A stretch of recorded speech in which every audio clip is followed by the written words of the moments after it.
I would love to talk to you about the animals and the pets, as they play such an important part in our lives and teach us so much. Before entering in this incarnation, do we plan with them what roles they will play in our lives? And do their souls remain with ours in outer life? Mhm.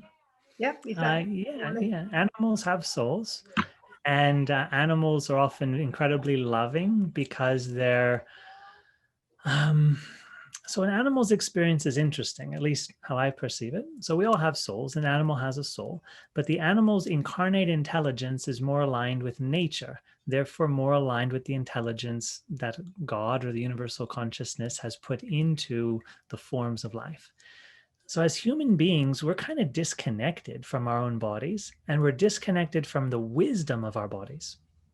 Right? Oftentimes we live in like a box in our head, and it's kind of its own personal reality. It's shaped by our memories and our desires. It's our like imagination. So you'll notice in your daily life, if you're like caught in your thoughts, you feel like you're not really here in the world, and you're not really in your body, and you're not really in another physical, non-physical existence. You're in this like intermediary state. And it's kind of like your imagination. It's your own personal reality. So in that own personal reality, we can color it really however we want because it's our imagination, it's our mind. An animal doesn't have that same type of intermediary mind. Theirs is more direct experience of soul and body. They have a personality, but it's not so strong in their own personal space of their mind. So inside the physical body, there's the living knowledge that I'm one with all life. It's this knowledge of harmony, of balance. That's why the natural world perpetuates itself and has for millions of years. So an animal knows its oneness in the physical reality as part of a giant structure of human physical life, and it reconnects more fully to the knowledge of God in nature. And that adds this type of peace. Like you've never seen a stressed out animal, right? Unless it's being attacked, right? Or unless it's being like caged by a human being, which is being attacked by a human being. Its liberties are taken away, right? Put an animal in a cage, it's not going to like it, right? Because its liberties, its freedoms are taken away because freedom is part of the law of nature, right? Okay. And that ties into the whole, thing going on in the world right now. yeah, Doesn't feel good. Doesn't feel right. It's not aligned with nature. That's why it's not going to last either, because nature always wins because we're natural bodies. always, Okay, always so win. yeah, so animal souls are very, very loving beings, right? And when they come into this body, they know this harmony of life. They don't forget who they are like human beings do. So they can often have a lot of peace and a lot of happiness and just feel that all the time. As a result, they become very loving souls and loving beings in our human life that help us to remember this unity, that help us to connect more with nature, that help us to awaken more fully to who we are. Uh, the soul of the animal is still a soul. Sometimes someone who might have been a family member in the past or a friend in a past lifetime incarnates into a pet's body in this lifetime.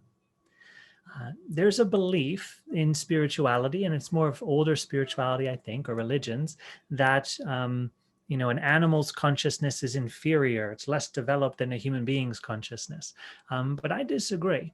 Not always is that true. Sometimes, but not always. I've seen some animal souls that are more evolved than human souls. I've seen some, like I said, some past lifetime relatives or friends incarnating into an animal's body to be with the family members in this lifetime. Yeah, yeah. Um, I've seen animals teach human beings lots of lessons like forgiveness and unconditional love, Yeah. how to give someone emotional nourishment and emotional connection, which some human beings don't really understand too well. So yeah, the animal souls are really our healers, our educators. They're helping us remember that we're all connected. We're one giant harmonious physical reality, physical universe. Um, yeah, they're really, really beautiful beings. All Yeah, animals are. very And they don't make themselves sick psychologically because their consciousness is so integrated in their body. We often make ourselves sick because of our thoughts and our imagination. We stress ourselves out from all these artificial realities we keep talking about in our own heads. One of the reasons why I rarely get sick is because my mind is really, really quiet, right? So it's not filled with all these concepts that are changing the energy flow in my body. So my body's pretty much allowed to align with natural laws, right? Very natural in a way. Yeah, I don't do, for my health, I don't do all these biohacks. I don't try all these different techniques and things to manipulate my body to get it healthy. That never interests me. When I was younger, what interested me most was just living in harmony with nature, a very Taoist-like approach, right? Also based upon the foundation of Chinese medicine or Ayurveda, right?